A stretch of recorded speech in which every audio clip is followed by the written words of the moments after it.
Assalomu alaykum hurmatli kuzatuvchilar. Mana boyna bir video qo'ydim. Tarvuzni bunday chap to'g'rilab ketasizlar kindigi bilan deb. Shunga qaraganda endi ahamiyat qilasizlar.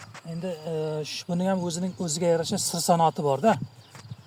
Chappa qildim deb ham bor palakni ham raso qilmangizlar. Keyin sizga ishonib aka, mana shunday qilib edim degan gap so'zlar aka yerdan yaxshi emas. Buni yaxshilab o'rganib qilish kerak.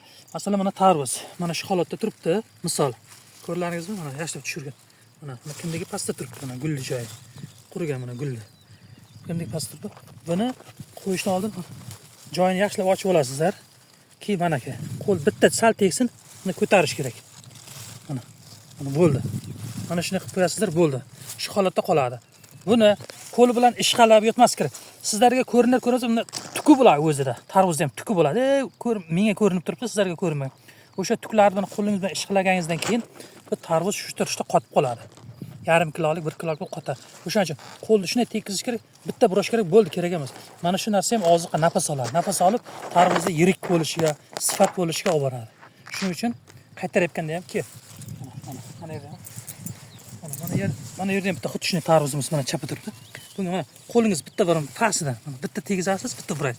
Bo'ldi, ketasiz. Shunday qolsin. Bo'ldi. Shunday qolaversin.